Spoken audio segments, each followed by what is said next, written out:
క్రైస్తలో దేవుడు ఈరోజు మనకు అనుగ్రహించిన మాటలు. ఈరోజు నీ ఆత్మీయ జీవితం ఎలా ఉంది?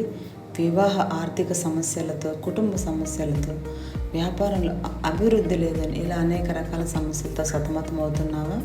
ఎటువంటి ఇబ్బందులలో నీవు ఈరోజున్న నీకు సహాయం చేయుటకు ప్రభు సమర్థుడని గ్రహించు. ఆయన ఉన్నతమైన దేవుడు, సమస్తమును కలుగు చేసినవాడు, నీ యందు లక్ష్యం ఉంచువాడు, నిన్ను ఎప్పటికీ మార్పులేని ప్రేమతో నిన్ను ప్రేమిస్తున్నాడు. కనుక నీకు ఎటువంటి సహాయం కావాలన్నా ప్రభు సన్నిధిలో మోకరించి ప్రార్థించి అడిగి పొందుకో.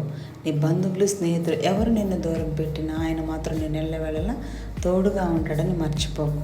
నీ ప్రభు నీకు సహాయం చేయాలంటే నీవు వాక్యానుసారంగా జీవించాలి, ఆయనకి ఇష్టడుగా ఉండాలి, ఆయన నీకు ఇచ్చిన ఆజ్ఞలను, కట్టడలను గైకొనాలి.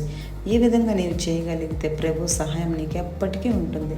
ప్రభుకి ఇష్టమైన విధంగా జీవించడానికి మొదలుపెట్టు. ఆమేన్.